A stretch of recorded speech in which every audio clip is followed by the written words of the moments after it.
உயர்நீதிமன்றத்தின் தீர்ப்புக்கு வந்த பின்பு நீங்க துப்புரவு தொழிலாளர்களை இரவுக்கு இரவு அப்புறப்படுத்துறாங்க. ஏன்னா உயர்நீதிமன்றம் தீர்ப்பு வந்துருச்சு அப்படின்னு. சென்னையில சில கோயில்களை 1 மணிக்கு வந்து இடிக்கிறாங்க. உயர்நீதிமன்றம் தீர்ப்பு வந்துருச்சு, அதுக்கப்புறம் நாங்க எப்படி சும்மா இருக்கிறது அப்படின்னு. ஆக உங்களுக்கு வேணுன்ற போலாம் துப்புரவு தொழிலாளர்களை பிடிச்சி இழுத்துட்டு போறாங்கன்னா உயர்நீதிமன்றம் உடனே இங்க இருந்து அப்புறப்படுத்த சொன்னாங்க அப்படின்னு நீங்க தான் கேஸ் போட்டு அதை வேற வழியா பண்ணீங்கன்னு வேற. ஆனா திருப்பரங்குன்றத்தில் மட்டும் தீர்ப்பு வந்த பின்பு நீதிபதி மேலேயே குற்றத்தை சாட்டி எல்லாவற்றிற்கும் மேலாக இப்போ அது தூணு இல்லைன்னாங்க, அப்புறம் தூணு இருக்குது ஆனா அதுல ஏற்ற மாட்டோம்னாங்க, அதுக்கப்புறம் அது தீபத்தூணு ஆனா அதுல ஏத்துற பழக்கம் இல்லைன்னாங்க, இப்ப அது தீபத்தூணு இல்ல சமணர்கள் ஏற்றிய விளக்கு தூணுன்னாங்க. சமணர்கள் நைட்டு வெளியே வந்து விளக்கே ஏத்த மாட்டாங்க.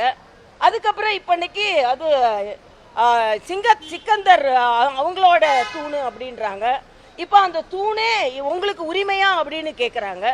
அதே மாதிரி இன்னைக்கு அங்க இஸ்லாமிய திருவிழாக்கள் நடத்துவதற்கு அனுமதி கொடுத்திருக்கிறார்கள் அரசாங்கம். ஆனா அதே இது இந்த விளக்கு ஏற்றுவதற்கு அனுமதி இல்லை. இப்ப உச்சி பிள்ளையார் கோயில் தான் உச்சியில இருக்கு அப்படின்னு ஒண்ணு கண்டுபிடிக்கிறாங்க. எல்லாவற்றிற்கும் மேலாக நான் அரசாங்க விவாதத்தில் சொன்ன வார்த்தைகளை நான் மிக வன்மையாக கண்டிக்கிறேன்.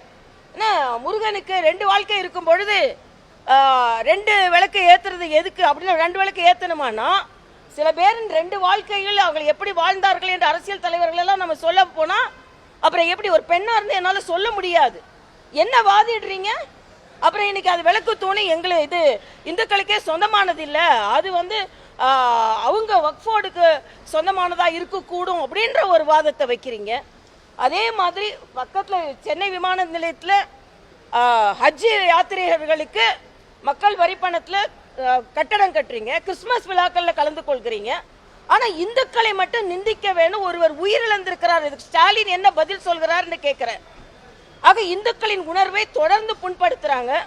அதே மாதிரி அங்க உண்ணாவிரதம் இருந்தா இல்ல அவங்க எல்லாம் எல்லாரையும் கட்டாயப்படுத்தி உண்ணாவிரதம் இருக்காங்க. அங்க போய் ஒவ்வொருனையும் உங்களை மாதிரி தம்பிங்க தான் மைக்க நீட்டுறாங்க.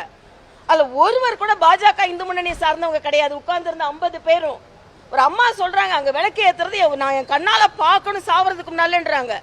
ஆக தொடர்ந்து இந்துக்களை நிந்தித்து கொண்டிருப்பதற்கு 2026 ஸ்டாலின் அரசு பதில் சொல்லியே ஆக வேண்டும் என்பதுதான்.